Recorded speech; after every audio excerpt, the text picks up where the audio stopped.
उस साल मेरे माता पिता का देहांत हो गया और कंपनी दिवालिया होने के कगार पर आ गई थी। मेरी बहन के सबसे मुश्किल समय में मैंने उससे रिश्ता तोड़ लिया। 5 साल बाद उसकी कंपनी स्टॉक मार्केट में लिस्ट हुई और वो बेहद सफल होकर सबकी चहेती मिसेस बो बन गई। एक पत्रकार ने उससे पूछा कि इन सालों में वो सबसे ज्यादा किसकी शुक्रगुजार है, तो मेरी बहन की नजरें बिल्कुल ठंडी थी, लेकिन उसका लहजा बेहद तल्ख था। उसने कहा, मेरे उस भाई का जो पैसों के लिए मुझसे नाराज होकर चला गया, अब वो मेरा भाई तक नहीं रहा, उसकी क्या हालत है। ये जानने के लिए पत्रकार ने ऑनलाइन 10 मिलियन के नाम के साथ उस भाई की तलाश शुरू कर दी, लेकिन उन्हें मैं नहीं मिला। बल्कि मेरी मौत से पहले लिखी मेरी डायरी मिली। जब पत्रकार ने वो डायरी मेरी बहन को दी तो वो वहीं सन्न रह गई और कांपते हाथों से उसे लेकर अगले ही पल उसने वो डायरी कूड़ेदान में फेंक दी और बोली, ये बोनियन की कोई और चाल है या जानबूझकर शो के लिए किया जा रहा है। पत्रकार ने सिर हिलाया और ध्यान से मेरी डायरी उठाते हुए कहा, ये वास्तव में आपके भाई की डायरी है, मौत से पहले लिखी गई और उनके शरीर का अंतिम संस्कार हो चुका है। क्योंकि किसी ने उन्हें दावा नहीं किया था। उसके वाक्य खत्म होने से पहले ही मेरी बहन गुस्से से उठ खड़ी हुई और बोली, ये मत सोचना कि मैं उसे माफ कर दूंगी, क्योंकि उसने ऐसी नौटंकी किए जाओ और बोनियन से कहो कि अब मेरा एक भाई है, वो मेरे लिए कुछ भी नहीं है, चाहे वो मर जाए तो भी मुझे कोई फर्क नहीं पड़ता। पत्रकार ने बेचैनी से उसकी तरफ देखा तो क्या करे, इस डायरी का मेरी बहन वांटांग ने ताना मारते हुए कहा, पढ़ो, मैं देखना चाहती हूँ कि ये डायरी में क्या बकवास लिख सकता है। डायरी के पन्ने खुलते हैं, हेलो, आज से मेरा ख्याल रखना, तुम ही तो मेरे साथ रहने वाले हो। मैं तुम्हें बताता हूँ, आज जब मैं वो तोहफे लेकर जो मेरे परिवार ने मुझे दिए थे घर से भाग रहा था तो मेरी बहन ने मुझे पकड़ लिया। दरअसल मैं उससे मिलना नहीं चाहता था, बस चुपचाप घर छोड़कर जाना चाहता था, लेकिन मेरी बहन बहुत परेशान करने वाली है। उसने मेरा हाथ पकड़ा और कहा कि मत जाओ, तुम मेरे इकलौते परिवार। उस पल मेरा दिल कांप उठा, लेकिन फिर भी मैंने सख्त चेहरा बनाकर उसे टोका, कंपनी दिवालिया है, फिर भी तुम मुझे वो मोटरसाइकिल का मॉडल दिला सकती हो जो मुझे पसंद है, मैं पैसे उड़ाता हूँ और तुम अब भी मेरा खर्च उठा सकती हो,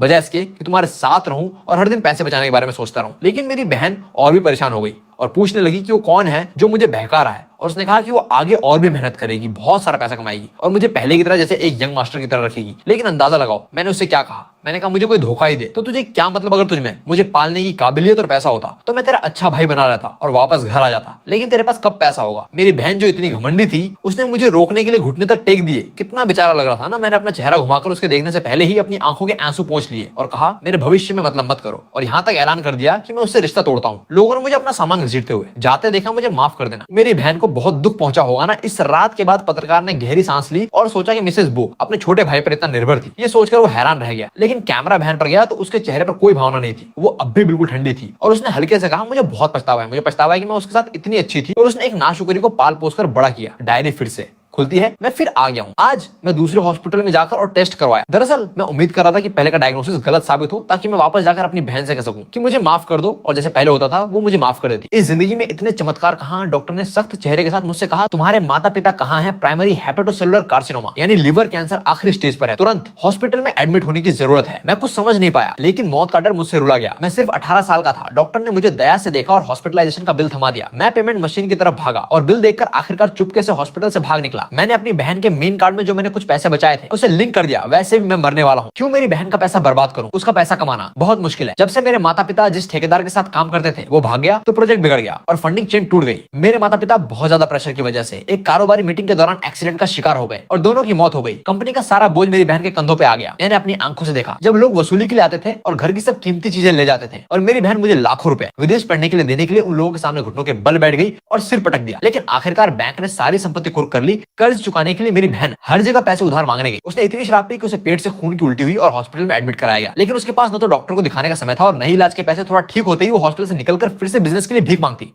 और हर किसी के सामने गिड़गिड़ाती। मैं सोचता था वो लोहे की बनी है, उसे कुछ नहीं होगा। लेकिन मेरी बहन थोड़ी पगली तो है ना। मैं भी उसका थोड़ा बोझ कम करना चाहता था। मैं उसे बताना चाहता था कि मुझे विदेश पढ़ने की जरूरत नहीं है, मैं वो बिगड़ेल यंग मास्टर नहीं रहा, मुझे कुछ नहीं चाहिए, मैं पार्ट टाइम जॉब करके पैसे कमा सकता हूँ और उसका खर्च उठा सकता हूँ। लेकिन मैंने नहीं सोचा था कि ऐसे नाजुक मोड़ पर मुझे सबसे महंगी बीमारी हो जाएगी, मेरी डायरी। क्या तुम भी सोचती हो कि मैं बहुत बेकार हूँ? पत्रकार की आंखें नम हो गई। लगता है उसके भाई के पास उसे छोड़ने की कोई ना कोई छुपी हुई वजह रही होगी। इतनी छोटी उम्र में लिवर कैंसर होना कितनी दुखद बात है। लेकिन जुआन बो ने ठंडी ताना मारते हुए कहा, वाह कितनी बढ़िया शिकायत करने की रणनीति है। रिपोर्टर लेना आप उसकी बातों में मत आइए। बोनियन सबसे बड़ा झूठा है। जब वो बच्ची थी तो स्कूल से भागने के लिए माता पिता से झूठ बोलती थी कि उसका टखना मरोड़ गया है और हम सब डर के मारे उसे घेर कर हॉस्पिटल ले जाते थे। वो बहुत अच्छी एक्ट्रेस है। डायरी में एक और नींद भरी रात। दरअसल नींद नहीं आती बल्कि दर्द असहनीय हो गया है और दिन पर दिन बढ़ता ही जा रहा है। अगर मैं दर्द की दवा न खरीदूं तो बर्दाश्त नहीं होगा, लेकिन मेरे पास पैसे नहीं है, कुछ और जरूरी काम है। अगर मैंने किराया न चुकाया तो मकान मालिक मुझे बाहर निकाल देगा। लगता मुझे वो दिन फिर से देखना पड़ेगा जब मैं छोटी गुफा में सोता था, जैसा मेरी बहन बचपन में कहा करती थी। पहले जब मैं किताबों में पढ़ता था तो लगता था कि बड़े हीरो का छोटी गुफा में सोना कितना शानदार है, लेकिन अब जब बड़ा हो गया हूँ तो पैसे न होने से बहुत डर लगता है। मैंने मजबूरन वो तोहफे जो मेरे माता पिता ने मुझे दिए थे उनकी तस्वीरें ऑनलाइन डाल दी। वो उन चंद चीजों में से थे जो मैं अपने साथ लाया था, लेकिन जब कोई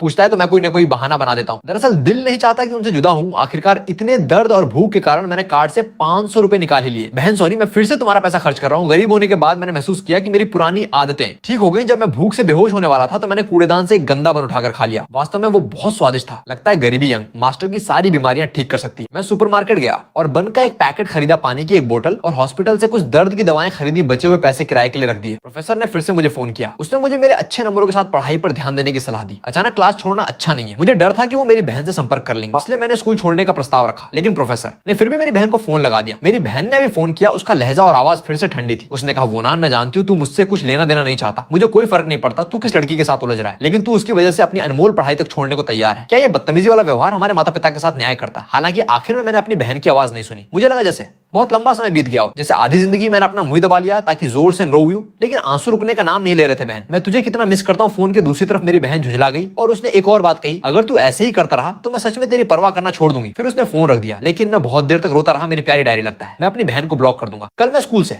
नाम कटवाने जाऊंगा। रिपोर्टरों के बीच सीईओ थोड़ा अचंभित हो गया। वो एक पल रुकी, अपनी आंखों के कोने से पानी पोंछा और अगले पन्ने पर चली गई। प्यारी डायरी में शिफ्ट हो गया। पहले वाला हॉस्टल 50 रुपए प्रति रात था, बहुत महंगा है। मैं पूरा दिन भागता रहा पूरे शहर में। आखिरकार शहर के दक्षिण में एक दूर दराज के शहरी गांव में मुझे एक हॉस्टल मिला जो सिर्फ 30 रुपए प्रति रात का है। कमरे में 4 चारपाइयां हैं। मेरे सामने वाली चारपाई पर एक अजीब अंकल रहते हैं। मुझे याद है मैंने अभी उस दीदी को देखा था। वो नीचे मिलिटेरा में रहती है। उसका नाम सियांग है। उसने आंखें उठाई और मुझे देखकर मुस्कुराई और बोली, कोई टेंशन न लो, तुम्हारी देखभाल करने वाली एक दीदी है, वो सच में बहुत अच्छी है। उस रात मैंने दवा खाई और बहुत चैन से सोया। मुझे एक सपना है जिसमें पापा और मम्मी हम दोनों भाई बहनों को डिज्नीलैंड ले गए। वो जानते थे कि मुझे आयरन मैन पसंद है, तो मेरी बहन ने मेरे लिए घंटों कतार में लगी रही। जब अंत में उसकी बारी आई तो उसने जोर से मेरा नाम चिल्लाया और मुझे आयरन मैन का एक्टर के सामने धक्का दे दिया। और आखिरकार मैंने अपने फेवरेट आइडल के साथ फोटो खिंचवाई। मैं इतना खुश था कि मेरी आंखें बंद हो गई। पापा, मम्मी और मेरी बहन थोड़ी दूर खड़े होकर मुझे खुशी से देख रहे थे। लेकिन जैसे ही मैंने फोटो खिंचवाई और पीछे मुड़ा, सब गायब हो गए थे। जो आसमान पहले साफ था वो अचानक काला पड़ गया। मुझे डर लगा, लेकिन मैंने उन्हें कितना भी ढूंढा, मुझे नहीं मिले। मैं डर के मारे उठ गया। पसीने से तरबतर मेरी बहन फिक्रमंदी से मुझे देख रही थी। क्या तुम ठीक हो? मैंने सिर हिलाया तो उसने पूछा कि मैं यहाँ क्यों रहता हूँ। मैंने उसे सब कुछ बता दिया। पता नहीं क्यों, लेकिन मैं उस पर बहुत भरोसा करता हूँ। ये सुनकर मेरी बहन कुछ नहीं बोली, बस मुझे गले लगा लिया। उसका आलिंगन बहुत गर्मजोशी भरा था। उसने मुझे बताया कि वो एक अनाथ है और किशोरावस्था से दुनिया में संघर्ष कर रही है। तरह तरह के लोगों से मिली और बहुत सी आत्मरक्षा की तकनीकें सीखी हैं। उसने कहा, तुम्हारे जैसे व्यक्ति की मुझे देखभाल करनी है। मेरी दीदी ने मुझे पैसे बचाने के बहुत से तरीके सिखाए, जैसे सुपरमार्केट जाकर खत्म होने वाली एक्सपायरी वाला खाना चुनना। कुछ सुपरमार्केट थोड़े पैसे कंपेंसेट कर देंगे तो कुछ नहीं करेंगे, लेकिन आपको एक्सपायर्ड खाना मुफ्त में ले जाने देंगे। और सब्जी मंडी जाकर वो पत्तियां उठाना जो आंटियां फेंक देती हैं, उनमें से सड़ा हुआ हिस्सा हटाकर गर्म पानी में उबालकर खाने से पेट भर सकता है। दीदी सियांग मुझे पार्ट टाइम काम करके कुछ पैसे कमाने भी ले गई। मैंने एक शाम में 60 रुपए कमाए। पैसे लेकर पहली बार मुझे लगा कि मैं बिल्कुल बेकार नहीं हूँ। मैंने सोचा, अगर मैं रोज इतना कमा सकता हूँ तो शायद मैं मरने के बाद भी अपनी बहन के लिए कुछ पैसे छोड़ जाऊं। ये सोचकर मैं हंस पड़ा। दीदी सियांग मुझे पागलों की तरह देख रही थी। 60 रुपए कमाए और इतना खुश है। उसने मेरे माथे को छुआ और कहा, बिल्कुल बेकार है। और उस अजीब अंकल से रोज बचाव करने के अलावा मुझे जल्दी से हाथ धोकर बिस्तर पर आना पड़ता था, क्योंकि हॉस्टल में रात 10 बजे पानी और बिजली बंद कर दी जाती थी। जब तक मैं उस हॉस्टल में रहा मैं बहुत खुश था। अब लाइट बंद होने का वक्त हो गया है। गुड नाइट पत्रकार ने नोटिस किया कि जब उसने उस अजीब अंकल का जिक्र किया तो उस ठंडी सीईओ ने चुपके से अपनी मुठ्ठियां भींच ली। उसने सोचा शायद वो अपने भाई के प्रति उतनी नफरत नहीं दिखाती जितना दिखावा करती है, लेकिन एक पल बाद उसने सोचा कि शायद वो उसका वहम था। फिर उसने अगला पन्ना पलटा और पढ़ना जारी रखा। डायरी में शिफ्ट हो गया, क्योंकि मेरी दीदी ने कल वाला देख लिया। उसके पास साफ तौर पर कोई बचत नहीं थी, लेकिन वो मुझे डॉक्टर के पास ले जाना चाहती थी। मैंने पहले उसे नहीं बताया था कि मैं बीमार हूँ, बस कहा था कि मेरी अपनी बहन से लड़ाई हुई है, इसलिए मैं शिफ्ट हो गया। लेकिन मैं उसे छुपा नहीं सकता। शायद मैं सच में मनहूस हूँ। मैं अपनी दीदी के लिए बोझ नहीं बनना चाहता, और न ही इस बहादुर दीदी के लिए जिससे मैं अभी मिला हूँ। उसने मुझसे कहा था कि वो पैसे कमा रही है ताकि भविष्य में अपनी कार रिपेयर की दुकान खोल सके और अपना खुद का घर हो। जब उसने ये कहा तो उसकी आंखों में बहुत हताशा थी। मैं मुस्कुराते हुए सहमत हो गया, लेकिन मेरे मन में ये था, अलविदा दीदी। अगली सुबह बहुत जल्दी मैं चुपके से अपना थोड़ा बहुत सामान लेकर निकल गया। मैं उखड़ू बैठकर डायरी लिख रहा हूँ। पैरों में थोड़ा दर्द हो रहा है, जरा आराम कर लेता हूँ। आखिरकार मेरी तबियत पहले से भी ज्यादा खराब हो गई है। मुझे खून की उल्टी होने लगी है। मैं फिर से बिना रुके उल्टी कर बैठा।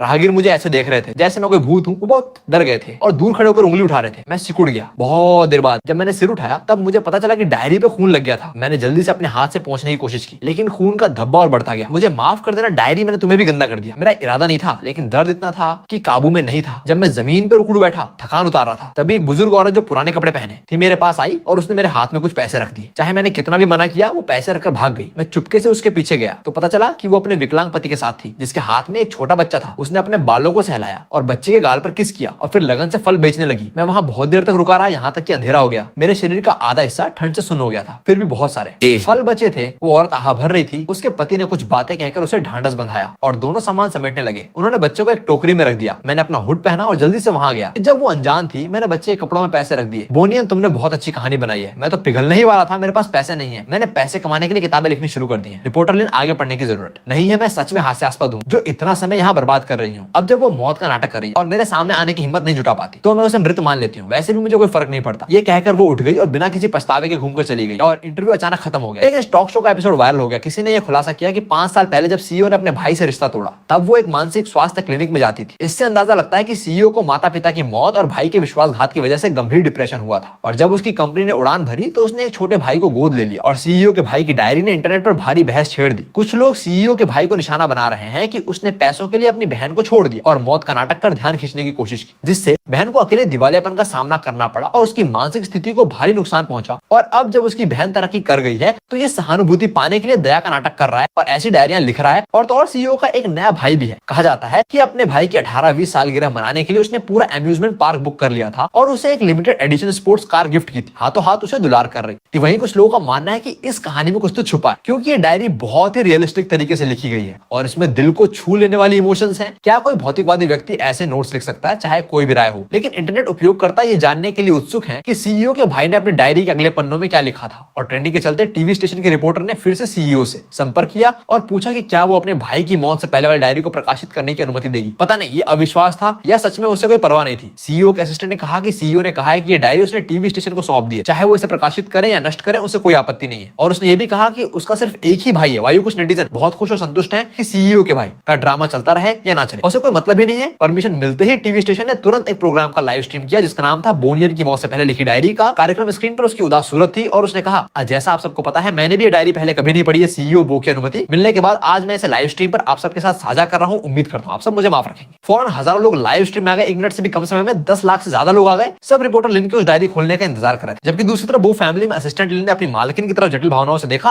और आखिरकार हिचकते हुए कहा, मैडम प्रोग्राम शुरू होने वाला है। सीईओ ने आंखें तक नहीं उठाई। मैंने कह दिया मैं उसके बारे में कुछ और नहीं जानना चाहती। रिपोर्टर लिन ने गहरी सांस ली और डायरी खोली। डायरी, आज मुझे एक कुत्ते का बच्चा मिला। मैं मूल रूप से उसे रखना नहीं चाहता था, लेकिन वो अपनी घायल टांग घसीटता हुआ कराहता हुआ मेरे पीछे आता रहा। मैंने सोचा कि मैं उसकी ठीक से देखभाल नहीं कर सकता, तो मैंने आगे बढ़ने का फैसला किया, लेकिन 2 कदम चलकर पलट गया। जैसे ही मैंने उसे उठाया, उस पीले कुत्ते के बच्चे की आंखें अचानक चमक उठी और वो मेरी हथेली चाटता रहा। मैंने उसे लॉन्ग जीवन के अर्थ में चांगशेंग नाम दिया। उम्मीद है कि वो बहुत भाग्यशाली हो और उसकी उम्र लंबी हो और मेरी तरह कम उम्र में न मरे। मैं उसे पशु अस्पताल ले गया। सिर्फ जांच शुल्क ने मेरी जेब खाली कर दी। बाद का ऑपरेशन 2000 का था। अगर ऑपरेशन नहीं हुआ तो वो मर जाएगा। मैंने अपनी बाहों में चांगशेंग को देखा और डॉक्टर से विनती की कि क्या वो कुछ दिनों बाद ऑपरेशन कर सकता है। मेरे पास पैसे नहीं है। डॉक्टर ने कहा देर नहीं होनी चाहिए। कल से पहले मैं चांगशेंग को लेकर पशु अस्पताल से निकला और गली के कोने में बैठा सोचता रहा, क्या तुम पागल हो? इतने अमीर लोगों में से किसी एक को क्यों नहीं ढूंढा? मुझे ढूंढना तुम्हें मिला जो मरने ही वाला। और इतना भी बुरा हो मैं तुम्हारे लिए 2000 कहां से लाऊं? कुत्ते का बच्चा मेरी बात नहीं समझता। वो बस खुशी से अपनी पूंछ हिलाता है। उसे एक घर मिल गया। ये देखकर मेरी आंखें फिर से नम हो गई। इसलिए मैं मजबूरन एटीएम गया और 2000 निकालने का मन बनाया। आखिरी बार बहन, ये तुम्हारा पैसा खर्च करने की आखिरी बार है। लेकिन मैंने नहीं सोचा था कि मेरी बहन ने मेरा सब्सिडरी कार्ड कैंसिल कर दिया है। मैंने हिम्मत जुटाई, क्योंकि मैंने खुद ही कहा था कि मैं उससे रिश्ता तोड़ रहा हूँ, इसलिए उसका मुझे पैसे देना कोई मायने नहीं रखता। मैं फिर से अपनी बहन से संपर्क नहीं करना चाहता था, लेकिन चांगशेंग की वजह से कोई रास्ता नहीं था। इसलिए मैंने अपनी बहन का नंबर ब्लॉक लिस्ट से निकाला और फोन मिलाया। बहुत देर तक फोन घंटी बजती रही। जब मैंने सोचा कि वो फोन नहीं उठाई, तब आखिरकार उसने उठाया और ठंडी हंसी बोली, पछता रहे हो? सच में तुमने मुझे ब्लॉक किया और फिर खुद संपर्क किया? तूने ही तो कहा था रिश्ता तोड़ रहा हूं, या फिर तेरे पास पैसे खत्म हो गए? बहन के मुंह से ये सुनते ही सारी बातें मेरे गले में फंस गई। मैंने बहुत चाहा कि फोन रख दूं, लेकिन चांगशेंग ने मुझे याद दिलाया 2000 दे दे। मेरी बहन एक पल चुप रही और फिर बोली, इतने दिनों बाद फोन किया, तुझे ये परवाह नहीं है कि तुम्हारी बहन ठीक से खा रही है या सो रही है या तुम्हें याद कर रही है? सिर्फ पैसे चाहिए ना? मैंने अपने होंठ काटे, नमकीन स्वाद मेरे गले से निकला और मैंने उसे जबरदस्ती निगल लिया। पैसे चाहिए ना? मैं सब कुछ दे दूंगी, बस अपना काम कर। तुझसे कोई उम्मीद रखना ही नहीं चाहिए था। वो नहीं, तू सच में बेदर्द है। आज से मैं तुझसे अपना भाई बहन का रिश्ता तोड़ती हूँ। फिर उसने फोन रख दिया। अब मैं और नहीं रुक सका। मैं जमीन पर बैठ गया, चांगशेंग को गले लगाया और उल्टी कर दी। खून, बहुत सारा खून, लेकिन अंधेरे फर्श पर गिरकर कुछ दिखाई नहीं दिया। चांगशेंग डर गई। वो मेरे गालों को चाटते हुए कराहती रही। मैंने उसे सहलाया। दर्द तो होता है, लेकिन मैं बहुत शून्य भी हूँ। हालांकि दिल ज्यादा दर्द करता है। जब मैंने बाकी पैसे ट्रांसफर करने की कोशिश की तो पता चला कि मेरी बहन ने मुझे ब्लॉक कर दिया है। मैं चांगशेंग को गले लगाकर बहुत रोया। मुझे पता है मेरी बहन अब सच में मुझे नहीं चाहती।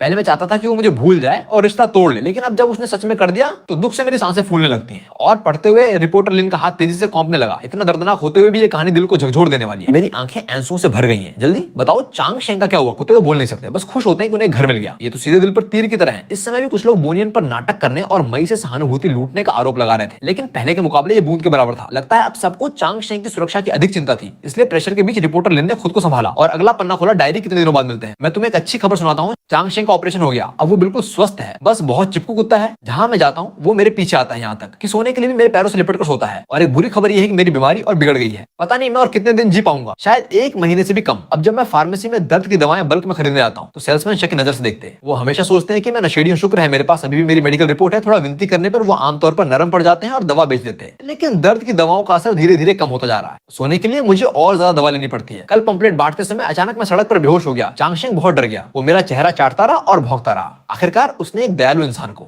आकर्षित किया जो मुझे हॉस्पिटल ले गया। मुझे फिर से पैसे देने पड़े। मैंने दुख के साथ गणना की, मुझे न सिर्फ पार्ट टाइम काम के पैसे नहीं मिले बल्कि मैंने बहुत सारे पैसे भी गंवा दिए। डॉक्टर ने कहा मुझे तुरंत हॉस्पिटल में एडमिट होना चाहिए और मेरे परिवार को सूचित करना चाहिए। अगर मैं ऐसे रहा तो शायद जल्द ही वो अपनी बात पूरी नहीं कर पाया, लेकिन मैं समझ गया वो क्या कहना चाहता था। मैंने कुछ टाल मटोल वाली बातें और हॉस्पिटल से भाग निकला। मैं हॉस्पिटल में नहीं रहूंगा, बहुत महंगा है। हॉस्पिटल के गेट पर मुझे चांगशेंग मिला। जैसे ही उसने मुझे देखा वो दौड़ता हुआ मेरे पास आया। रात के समय अब भी दर्द होता है और मैं करवटें बदल बदल कर सो नहीं पाता। चांगशेंग मेरी पीड़ा भांप गया। वो बहुत बेचैन है लेकिन कुछ नहीं कर सकता, बस मुझसे चिपक जाता है और फिर रोने की तरह लगातार मुझे चाटता रहता है। मैंने कमजोर हाथ उठाकर उसे सांत्वना दी कि कुछ नहीं होगा, लेकिन अगले ही पल मैं बिना रुके टॉयलेट की तरफ भागा और ऐसे उल्टी की जैसे सब कुछ निकल जाएगा। पता नहीं कितनी देर बीत गई, मैं उल्टी करते करते चकरा गया और फिर चांगशेंग की चाट से थोड़ा होश आया। अब मेरे बाल झड़ रहे हैं, मेरा चेहरा पीला पड़ गया है। जो गाल पहले गोल थे वो अब इतने सूख गए हैं कि थोड़ी नुकीली हो गई है। मेरी बहन मजाक में कहती थी कि इस बच्चे वाले चेहरे में कोई ताकत नहीं दिखती, लेकिन अब लगता कि ये चेहरा हमेशा के लिए ऐसे ही रुक जाएगा। हमेशा जवान रहना भी कोई अच्छी बात नहीं लगती। मैं बड़ा होना चाहता हूँ, धीरे धीरे अपनी बहन के साथ रहूं, उसे परिवार बनाते देखूं, उसके करियर को सफल होते देखूं, खुश और परिपूर्ण। मैंने चेहरा धोया, अपने गालों पर थपकी दी और खुद को हौसला दिया। कोई फायदा नहीं है। अच्छी बात यह है कि मेरी बहन अब मुझे नहीं देख सकती, नहीं तो वो जरूर डर जाती। डर की दवा लेकर मैं किसी तरह सो गया। आधी रात को फिर बुखार आ गया। डायरी बहुत दर्द होता है। मैं अपनी बहन को बहुत बहुत याद करता हूँ। मैं उसे फिर से देखना चाहता हूँ, बस दूर से एक झलक भर काफी होगी। ये चाहत ज्यादा नहीं होनी चाहिए ना। मैं चांगशेंग के साथ अपनी बहन को देखने जाऊंगा। इसके लिए मैंने एक टोपी, मास्क और काला कोट तैयार किया है। बढ़िया, एक पापराजी की तरह बस अपनी बहन को दूर से देखना है। डायरी में वापस आ गया हूँ। मेरी बहन पहले से भी ज्यादा खूबसूरत और काबिल है और लंबी भी हो गई है, लेकिन पतली भी बहुत हो गई है। दरअसल मैं सिर्फ एक झलक देखकर चला जाना चाहता था, लेकिन मेरी बहन खुश नहीं लग रही थी, जबकि पहले वो बहुत हंसती थी। अगली जिंदगी में मैं उसके साथ रहूंगा। पता नहीं क्यों मेरी बहन हॉस्पिटल गई थी, उसे साइकोलॉजिकल थेरेपी की आवश्यकता क्यों पड़ी। वो जाने के बाद मैंने उसके डॉक्टर से पूछा तो उसने ठंडेपन से कहा कि ये मरीज की निस्ता है। मेरी बार बार विनती करने पर उसने आ भरी मेरी बहन की हालत के लिए। मेरी बहन बीमार है, बहुत बीमार है। माता पिता की मौत उसके लिए बहुत बड़ा सदमा थी और मेरा जाना उसके लिए और भी ग्लानि का कारण बना। वो सोचती है कि वो अच्छी नहीं है, उसने मेरी ठीक से देखभाल नहीं की, इसलिए मैंने उसे तुच्छ समझा और छोड़ दिया और इसी वजह से वो खुद को नुकसान पहुंचाने भी लगी है। मैं रोया, बहुत रोया और फिर हंसा। मेरी बहन कितनी बेवकूफ है। बेकार तो मैं हूं जो केवल उसका बोझ बनता। मेरी बहन दुनिया की सबसे अच्छी बहन है। वो अपने पूरे साल की जेब खर्च बचाकर मेरे लिए महंगा जन्मदिन का तोहफा लाती। वो स्कूल के गुंडों को पीटती थी जो मुझे परेशान करते थे, यहाँ तक कि उन्हें उठने तक नहीं देती थी, चाहे इसके लिए उसे सजा ही क्यों ना भुगतनी पड़े। माता पिता की मौत के बाद उसने सारी जिम्मेदारी उठाई, अकेले ही वो सारा प्रेशर झेला और फिर भी मुझे आराम से रखा। मैं उसे तुच्छ कैसे समझ सकता था। रिपोर्टर अचानक रुक गया। उसने डायरी कैमरे को दिखाई। सबने नोटिस किया कि इस पन्ने पे नाजुक लिखावट के अलावा ऐसे निशान थे जैसे कुछ गीला हुआ हो और फिर सूख गया हो, यानी वो बहुत देर तक रोई होगी, जिससे डायरी का ये पन्ना भीग गया था। रिपोर्टर की आंखें भी बिना चाहे नम हो गई। उसने अपनी भावुकता से कौंपती आवाज को संभाला और कहा, मैं कितना बेकार हूँ, कुछ नहीं कर सकता। मैंने अपनी बहन को अपने पास से गुजरते देखा और उसे गले लगाने की हिम्मत नहीं जुटा सका। जब हमारी नजरें मिली तो मेरी बहन मुझे पहचान भी नहीं पाई। मेरी अब ये हालत है, बहुत बेहाल है। बेहतर है वो मुझे दोबारा न देखे। मैं नहीं चाहता कि मेरी बहन दुखी हो। डायरी, मैंने एक फैसला ले लिया है। इतने दर्द से मरने के बजाय मैं खुद अपनी जीवन लीला समाप्त कर लूंगा। क्या तुम्हें लगता है मैं सही कर रहा हूँ? मैं सच में इस बीमारी से बहुत परेशान हूँ। मैं अक्सर तुमसे बात करता हूँ, चांगशेंग से बात करता हूँ, जैसे तुम मुझे जवाब दोगे मैंने नींद की गोलियां खरीद ली हैं। लेकिन चांगशेंग का क्या होगा? मैं उसे बस यूं ही नहीं छोड़ सकता। मैं चांगशेंग को अपनी बहन की देखरेख में छोड़ना चाहता हूँ ताकि वो उसका साथ दें और चांगशेंग की भी देखभाल हो जाए। मैं सच में बहुत होशियार हूँ, लेकिन अचानक मुझे याद आया कल मेरा जन्मदिन है। मैं एक और दिन और रुकूंगा। मैं अपने जन्मदिन पर नहीं मरना चाहता। पिछले साल अपनी 17-20 सालगिरह पर पापा और मम्मी ने मुझे limited edition gaming console gift किया था। जब मैंने उसे खोला तो पापा ने मेरे कंधे पर थपकी दी और हंसते हुए कहा कि मैं सबसे कूल लड़का हूँ। और मेरी बहन ने मुझे एक मैकेनिकल घड़ी दी जिसकी डायल चमकदार थी, काफी महंगी थी और वो सारे तोहफे पहले ही जब्त हो चुके हैं। मेरे पास अब वही सारे तोहफे हैं जिनकी मैंने कभी गिनती नहीं की। मैं उन्हें जहां भी जाता हूँ अपने साथ ले जाता हूँ। जब खाने को पैसे नहीं होते तब भी मैंने एक भी बेचने की हिम्मत नहीं की। जब सोता हूँ तो उस भूरे भालू को गले लगाता हूँ जो मम्मी ने मुझे 8 साल की उम्र में दिया था। जैसे मैं मम्मी को गले लगा रहा हूँ, पापा मम्मी। और मेरी बहन ने यह भी कहा था कि वो मुझे कम उम्र के समारोह में इतनी बड़ी जन्मदिन की पार्टी देंगे जैसे कि उनके यंग मास्टर की 18-20 साल की रहो। लेकिन अब मेरे साथ कौन है? लगता है सिर्फ चांगशेंग। मैंने उसे गले लगाया जो एकमात्र गर्माहट थी जो मुझे महसूस हुई। चांगशेंग ने मेरी भावनाओं को भांप लिया। उसने अपनी नमजीब से मेरी हथेली और गालों को लगातार चाटना शुरू कर दिया। मुझे गर्म करने की कोशिश में इससे थोड़ी गुदगुदी होती है। मैंने हंसते हुए चांगशेंग को चूमा और उसे बेकरी ले गया। मैं अपने लिए एक छोटा सा केक खरीदना चाहता था। पहले अपने जन्मदिन पर मैं हमेशा उस केक को देखकर मुंह पानी करता रहता था जिसकी कीमत कई सौ थी। मैं बहुत देर तक खड़ा रहता, पछताता रहता। दुकानदार बेसब्री से अगर पूछती कि खरीदेगा या नहीं तो जल्दी जाए। फिर वो मेरी बाहों में चांगशेंग को देखती। उसने ये नहीं कहा कि की दुकान में पालतू जानवरों की इजाजत नहीं है, लेकिन मैंने अभी अभी एक लड़के को गुड्डा गले लगाते देखा था, शायद इसलिए क्योंकि चांगशेंग गंदा था। मेरे पास उसे पशु चिकित्सालय नहलाने ले जाने के पैसे नहीं है। मैंने बार बार माफी मांगी और 20 रुपए का सबसे सस्ता चॉकलेट केक मंगवाया। पार्क में एक बेंच मिली, मैं चांगशेंग को गोद में लेकर बैठ गया। ना कोई मोमबत्ती थी ना कुछ, बस दिल ही दिल में अपनी इच्छा दोहराई, आंखें बंद करके दुआ मांगी। मैंने दुआ मांगी कि चांगशेंग सही सलामत रहे, मेरी बहन तरक्की करे, लंबी उम्र पाए और धनवान हो, एक खुशहाल जिंदगी जिए। फिर आंखें खोलकर केक चांगशेंग को दे दिया। उसने बहुत खुश होकर खाया, जैसे मेरे कम उम्र होने का जश्न मना रहा हो। मैं भी बहुत चाह रहा था खाने को, लेकिन कुछ ही निवाले के बाद मैं बगल में गिर गया और सब उल्टी कर दिया। आखिरकार मैं चांगशेंग को पालतू दुकान ले गया, उसे नहलाया। 200 रुपए खर्च किए। दुकान के मैनेजर ने कहा उसने ऐसा अच्छा छोटा कुत्ता कभी नहीं देखा। मैंने साफ सुथरा और महकता हुआ चांगशेंग वापस लिया। मैंने गहरी सांस ली। चांगशेंग का लंबे समय तक जीवित रहना एक तोहफा था जो स्वर्ग ने मुझे दिया था। अब मैं ये तोहफा अपनी बहन को देना चाहता हूँ। उम्मीद है कि वो मेरे लिए चांगशेंग की अच्छे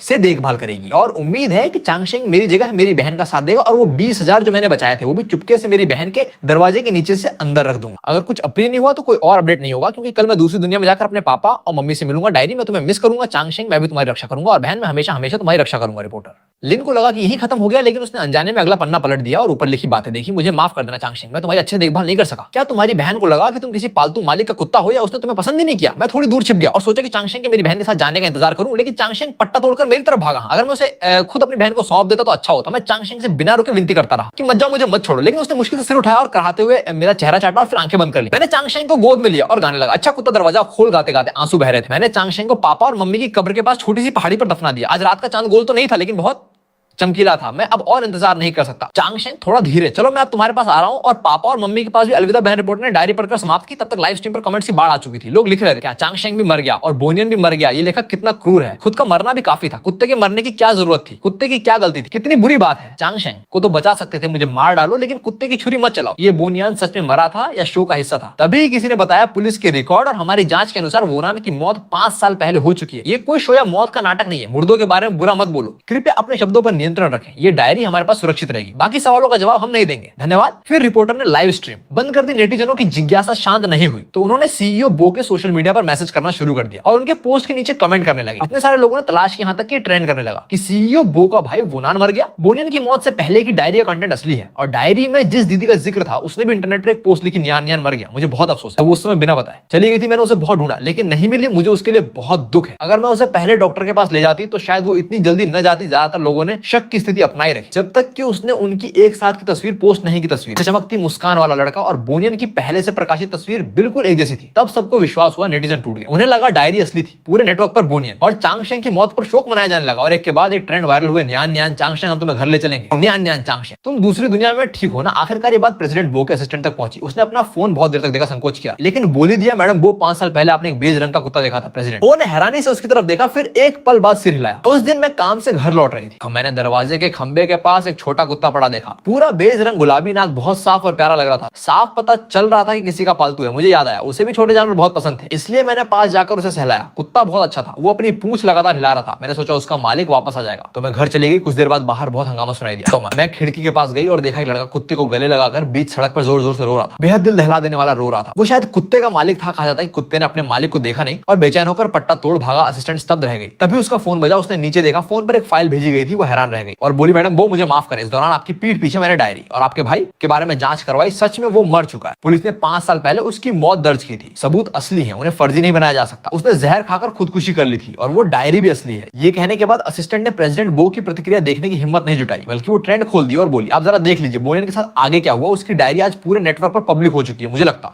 आप भी ये जानना चाहेंगी। फिर वो दरवाजे की तरफ बढ़ते हुए बोली आपके भाई के लिए वाकई बहुत मुश्किल थी। असिस्टेंट लिन ने चुपके से ऑफिस का दरवाजा बंद कर दिया और उस हल्की सी क्लिक के बाद पूरी दुनिया बाहर अलग सी हो गई। ऑफिस में सिर्फ वो बोबन टैंग और उसके हाथ में वो रिसर्च डॉक्यूमेंट रह गया था जो बेहद भारी था। हवा ठहर सी गई। उसने पहले जो ठंडक और उदासीनता का दिखावा किया था वो एक फूले हुए गुब्बारे की तरह हवा निकलते ठीक पल भर में धराशायी हो गया। उसमें इतनी हिम्मत भी नहीं थी कि वो तुरंत वो दस्तावेज खोल सके। वो बस अपनी ठंडी उंगलियों से कागज के खुरदुरे किनारों को छूती रही। उसके दिमाग में बिना रोके उस इंटरव्यू के दृश्य घूम रहे थे जब रिपोर्टर ने डायरी निकाली थी और डायरी का कंटेंट सुनकर उसके दिल में उस पल जो अप्राकृतिक संकोच और चुभन हुई थी जिसे उसने बड़ी मुश्किल से दबाया था, और वो अपराध बोध जो अब जहर की सुइयों की तरह एक करके उसके दिल को चुभो रहा था। आखिरकार कांपते हुए उसने दस्तावेज खोला। पहले पन्ने पर पुलिस स्टेशन का मृत्यु प्रमाण पत्र था, साफ सुथरा काला और सफेद, एक अलग ही दुनिया की ठंडक, नाम वोनाल, लिंग पुरुष, मृत्यु तिथि 5 साल पहले, वो शरद ऋतु। उनकी आखिरी बातचीत के सिर्फ 3 महीने बाद सिर्फ 3 महीने बीते थे। मौत का कारण स्थान चैंगकियाओ नदी के किनारे एक छोटा सा जंगल जो उसने डायरी में जिक्र किया था, उसी के पास माता पिता की अस्थियों के पास एक बहुत दुबला पतला और बूढ़ा सा शरीर मिला। चूंकि किसी ने दावा नहीं किया, इसलिए हॉस्पिटल ने नियमानुसार उसका अंतिम संस्कार कर दिया और अस्थियों को बाद में पर्यावरणीय उपचार के लिए अस्थायी रूप से संग्रहित किया गया। हर शब्द एक कुंद चाकू की तरह था जो बार बार उसके दिल को चीर रहा था। किसी ने दावा नहीं किया, ये 4 शब्द एक तमाचे की तरह उसके चेहरे पर जोर से पड़े। वो उस समय क्या कर रही थी? वो उसके विश्वासघात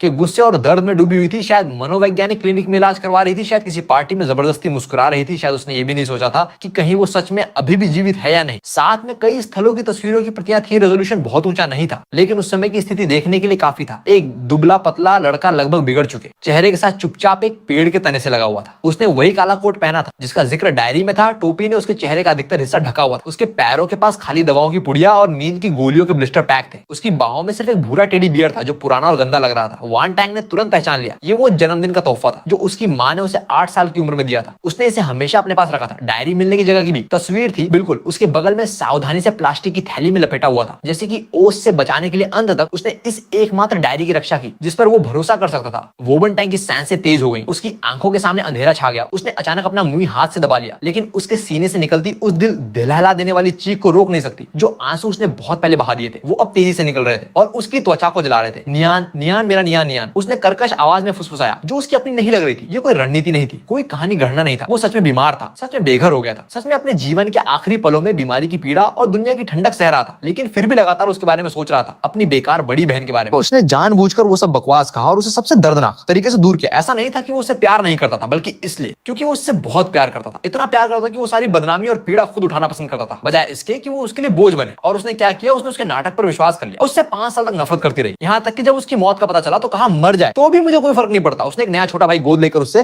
ट्रांसफरेंस के साथ उस खालीपन को भरने की कोशिश की, लेकिन उसने उस साल के उसके पक्के फैसले को समझने की कोशिश ही नहीं कि एक अपार पछतावा और अपराध बोध उसे लहरों की तरह बहा ले गया। उसे याद आया उसकी आखिरी बातें। उसने टूटी हुई आवाज में कहा, मैं सब कुछ दे दूंगी, बस अपना काम कर, तुझसे कोई उम्मीद रखना ही नहीं चाहिए थी वोनीफे, तू सच में बेदर्द है। और फिर उसने उसे ब्लॉक कर दिया। उस पर उसे कितना दर्द हुआ होगा जब उसने ये सुना होगा। फिर से खून की उल्टी हुई। वो उस चांगशेंग नाम के कुत्ते को गले लगाए बेसहारा रो रहा था। बहुत दिनों से दबा हुआ दर्द आखिरकार उसके गले को तोड़ते हुए करुण चीख में बदल गया। वान टैंग अब और नहीं संभल सकती थी। वो कुर्सी से नीचे फिसलकर कालीन पर बैठ गई, एक खोई हुई बच्ची की तरह अपने शरीर को सिकोड़कर जोर जोर से चीखने लगी। वो चीख निराशा और अपराधबोध और अपूर्णीय पीड़ा से भरी थी। उसने जोर से जमीन पटकी, उसके नाखून महंगे कालीन के रेशों में गड़ गए। वो उसे बचा सकती थी, वो उसे पहचान सकती थी, मैं उसे कैसे नहीं पहचान पाई। ये विचार बार बार उसके तर्क को चबा रहा था। उस दिन मेले की भीड़ में बाहर वो बेहद दुबला पतला व्यक्ति, टोपी और मास्क पहने, वो उसका नियान था। वो उसे देख रही थी, लेकिन उसने ठंडेपन से नजरें फेर ली। काश उस पल वो रुक जाती, काश वो पास जाकर कुछ पूछती। हाँ, लेकिन जिंदगी में काश नहीं होता। ऑफिस के बाहर लिन और कई सेक्रेटरी अंदर से आती दिल दहला देने वाली चीख सुन रहे थे। वो एक दूसरे की तरफ चिंता और सहानुभूति से देख रहे थे, लेकिन किसी की हिम्मत नहीं थी कि अंदर जाकर परेशान करे। सब जानते थे कि सीईओ को इस कैथारसिस की जरूरत थी, उसे इस कड़वी सच्चाई का सामना करने की जरूरत थी। वोबन टैंग को पता नहीं चला कि वो कितनी देर तक रोती रही, यहाँ तक कि उसकी आवाज बैठ गई और लगा जैसे आंसू सूख गए हो, बस उसके शरीर में बेकाबू झटके रह गए। और वो फर्श पर पड़ी छत के झूमर को देखती रही। ऐसे लगा मानो पूरी दुनिया का रंग उड़ गया हो। अगले दिन वोबन टैंक कंपनी गई। लिन ने जरूरी काम निपटाया और शाम को चिंता लिए वोबन टैंक के विला पहुंची। उसने स्पेयर चाबी से दरवाजा खोला तो शराब की तेज गंध ने उसका स्वागत किया। लिविंग रूम बिखरा पड़ा था, खाली शराब की बोतलें इधर उधर बिखरी थी। वोबन टैंक ने कल वाला बिजनेस सूट पहना हुआ था। वो सोफे कोने में सिमटी बैठी थी, बाल बिखरे हुए थे, आंखें सूजी हुई थी और चेहरे पर सूखे आंसू के निशान थे। लेकिन उसने उस डायरी की फोटोकॉपी को कसकर पकड़ रखा था। मिस्टर वो, लिन ने सावधानी से पास जाकर कहा। वान टैंक ने धीरे से सिर उठाया। उसकी नजरें खोई हुई थी। थोड़ी देर बाद वो लिन के चेहरे पर आकर टिकी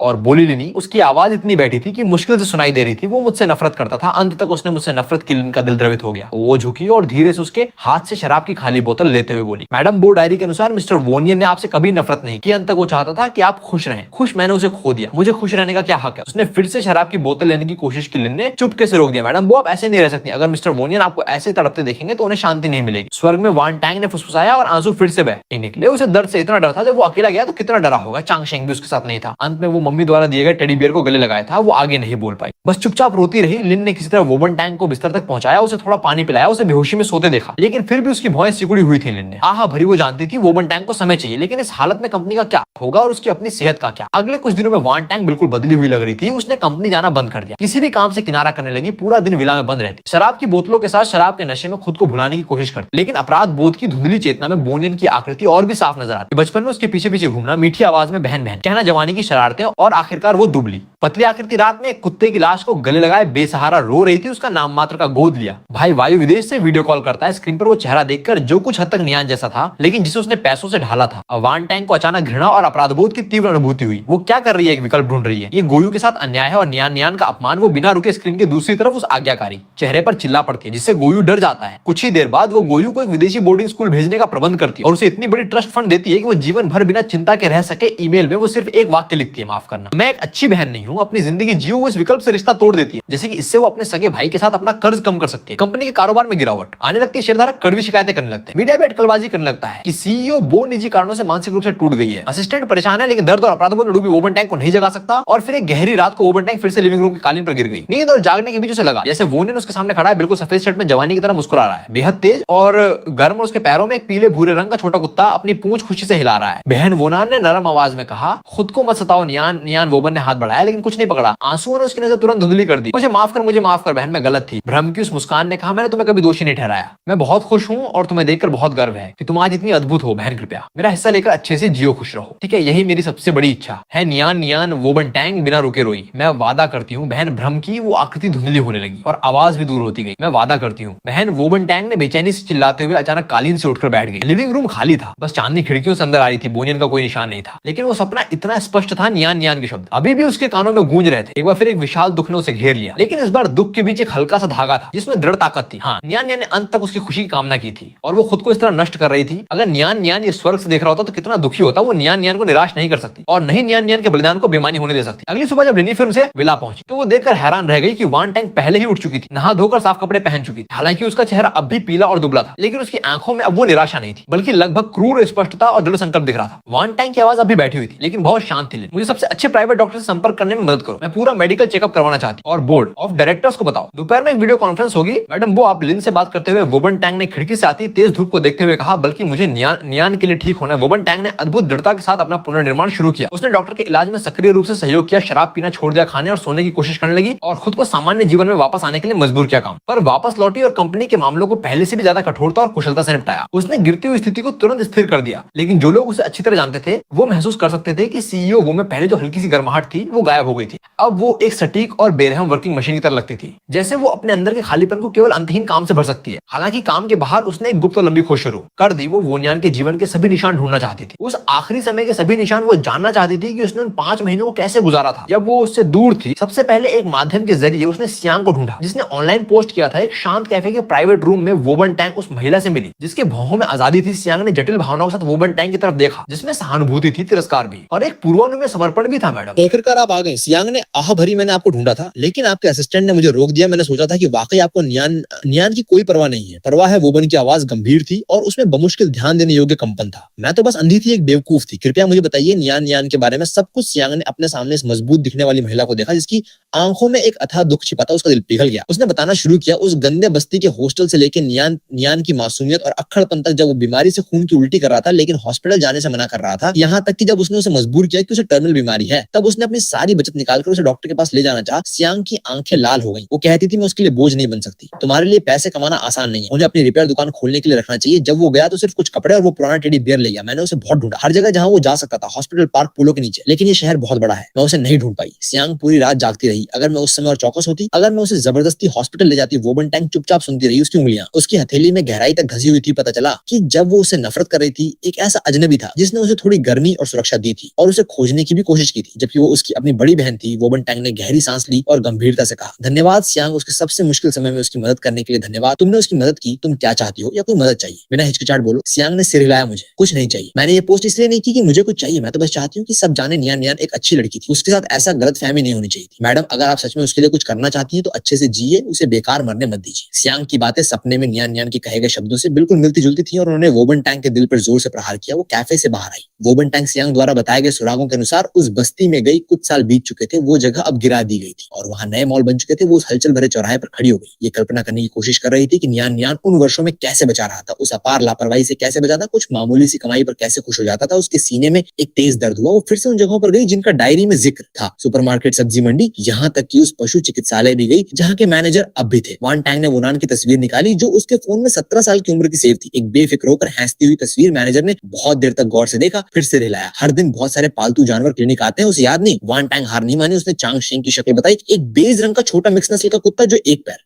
से लंगड़ा रहा था। मैनेजर काफी देर तक सोचता रहा, फिर उसे धुंधली सी याद आई, लेकिन विवरण याद नहीं आया। वान टैंग ने हार नहीं मानी। अपने संपर्कों का उपयोग करते हुए उसने उस पुलिस वाले को ढूंढा जिसने वोनियान के केस की जांच की थी। वो बूढ़ा पुलिस वाला रिटायर होने वाला था, उसे वो केस बहुत साफ याद था। वो वोबन टैंग को उस नदी के किनारे छोटे से जंगल में ले गया जहां बोनियान का शव मिला था। बूढ़े पुलिस वाले ने नदी किनारे एक बड़े पेड़ की तरफ इशारा किया और आह भरी उस लड़के को देखकर बहुत दया आती थी। बिल्कुल वहीं बहुत शांति से जैसे सो रहा हो। हमने बहुत देर तक जांच की कोई हत्या के सबूत नहीं मिले। डायरी भी पड़ी थी, आत्महत्या ही थी। उसके पास ज्यादा चीजें नहीं थी, बस वो टेडी बियर डायरी और कुछ ढीले पैसे। हमने प्रक्रिया के अनुसार अखबार में नोटिस प्रकाशित किया, उसके रिश्तेदारों को तलाशा, लेकिन कोई दावा करने नहीं आया। बूढ़ा पुलिस वाला वोबन टैंग की तरफ देखा और आगे नहीं बोला। वोबन टैंग उस पेड़ के नीचे खड़ी थी। गर्मी की हवा पत्तियों से होकर गुजर रही थी। सरसराती हुई धूप टहनी और पत्तियों से छनकर चित्तीदार रोशनी बिखेर रही थी। यहाँ बहुत शांति थी। बहते पानी की आवाज सुनाई देती थी। नियान ने यहाँ अपनी जिंदगी खत्म करने का चुनाव किया क्योंकि ये पापा और मम्मी के सबसे करीब था। अपने अंतिम पल में शांत जंगल को देखते हुए वो क्या सोच रहा था? क्या वो बचपन के उन दिनों को याद करा था जब पापा मम्मी उन्हें पिकनिक पर ले जाते थे? वो झुकी धीरे से पेड़ की खुरदरी छाल को सहलाया, जैसे वो अपने भाई द्वारा छोड़े गए आखिरी तापमान को महसूस कर सकती। आंसू चुपचाप बह निकले। धरती पर टपकते हुए नियान ने, तुम्हारी बहन आ गई, मुझे माफ कर देना, बहुत देर आई। वो धीरे से फुसफुसाई। उसकी आवाज हवा में बिखर गई। आखिरकार वान टैंग उस जगह गई जहां उसके माता पिता दफन थे। अपने माता पिता की कब्र के बगल में उसे डायरी के अनुसार वो छोटी सी बहुत ही साधारण मिट्टी का टीला मिला जहां चांग शेंग को दफनाया गया होगा। ढलान पर घास उगाई थी और छोटे छोटे अनजान जंगली फूल खिले थे। उसने आसपास के खरपतवार साफ किए और फिर चांग शेंग की छोटी कब्र के बगल में उसने खुद एक छोटा सा नाजुक कलश गाड़ दिया जिसमें जली हुई डायरी की राख थी। उसने किसी से विशेष तकनीक से डायरी को बिना प्रदूषण के जलाने का कहा था और फिर ये राख वापस ले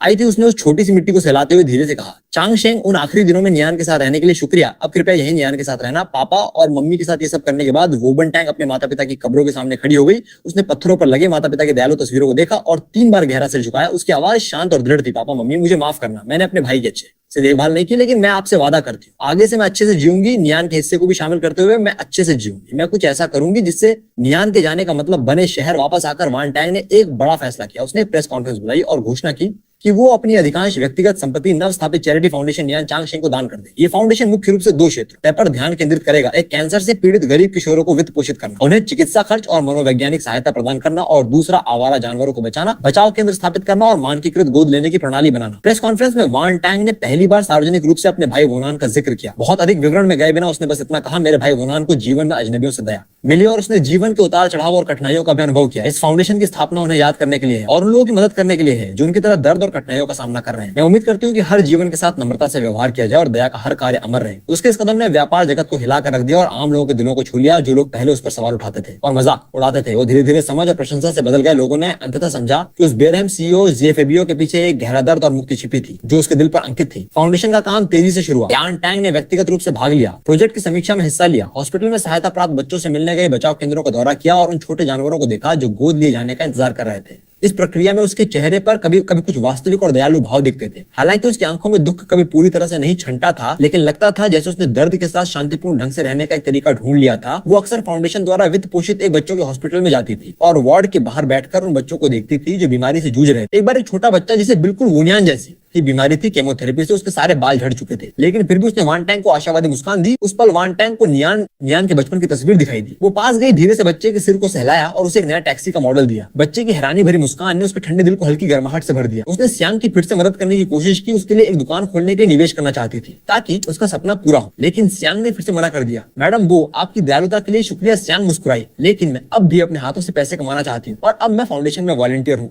आवारा जानवरों के बचाव में मदद करती हूँ। मुझे काफी संतुष्टि मिलती है। शायद यही वो चीजें जो नियान देखना चाहता था। हम सब अपने अपने तरीके से अच्छे से जी रहे हैं। वान टैंग ने और जोर नहीं दिया। उसने सियांग के फैसले को सख्त सम्मान किया और भाग्य को धन्यवाद दिया कि उसके भाई को उसके अंतिम पलों में इतना वफादार दोस्त मिला। सियांग खिड़की से बाहर देखते हुए बोली, वो अक्सर कहती थी कि थोड़ी सोया सॉस वाला एक बन बहुत स्वादिष्ट होता है। दरअसल मुझे पता था कि उसे बहुत भूख लगी थी और उसके पास कोई विकल्प नहीं था, लेकिन हर बार जब वो ये कहती तो उसकी आंखें चमकती थी जैसे वो सच में कोई बढ़िया व्यंजन खा रही हो। वान टैंग चुपचाप पास खड़ी सुनती रही। उसने खुद को रोकने के लिए अपने नाखून लगभग हथेली में गड़ा दिए ताकि रोना पड़े। ये विवरण डायरी के उन शब्दों से कहीं अधिक ठोस है और बार बार दिल को और भी बुरी तरह चीरते हैं। अब वो सब कुछ जानती है। वो जानती है कि कैसे नियान सर्दियों में ठंडे पानी के साथ मन उतरता था। वो जानती है कैसे बिस्तर के पैरों में उसे दर्द होता था और वो कांपता था लेकिन शिकायत करने से मना करता था। वो ये भी जानती है कैसे चांग शेंग उसके सबसे दुख के पलों में अपनी नम जीभ से उसके आंसू चाटता था। उसने सियांग से उस बस्ती का पता पूछा जहां नियान पहले रहता था। हालांकि वो बहुत पहले ढहा दी गई थी और अब वहाँ ऊंची इमारतें हैं। वो अक्सर वहाँ गाड़ी चलाकर जाती है, सड़क के किनारे खड़ी होती है, कुछ नहीं करती, बस उस नए अपार्टमेंट को देखती रहती है और कल्पना करती है कि उसका भाई उस समय अपने बीमार शरीर को घसीटते हुए यहाँ कैसे झेल रहा था कंपनी के मामले। वो अब भी व्यवस्थित ढंग से संभालती है, लेकिन उसमें पहले वाली ऊर्जा नहीं रही। जैसे थोड़ी थोड़ी शांत पड़ गई हो, उसने सारी शक्तियां बांट दी। अब वो पहले की तरह हर चीज पर खुद नजर नहीं रखती। बाहर के लोग कहते हैं कि भाई के मामले के बाद सीईओ की आंखें खुल गई और वो पूरी तरह से चैटिंग में लग गई। सिर्फ उसका असिस्टेंट लिन जानता है कि वान टैंक के दिल में कभी सच्ची शांति नहीं आई। उसके स्टडी में उस डायरी की फोटोकॉपी के किनारे घिसे हुए हैं और उसके बगल में लिवर कैंसर के उपचार, पैलिएटिव केयर,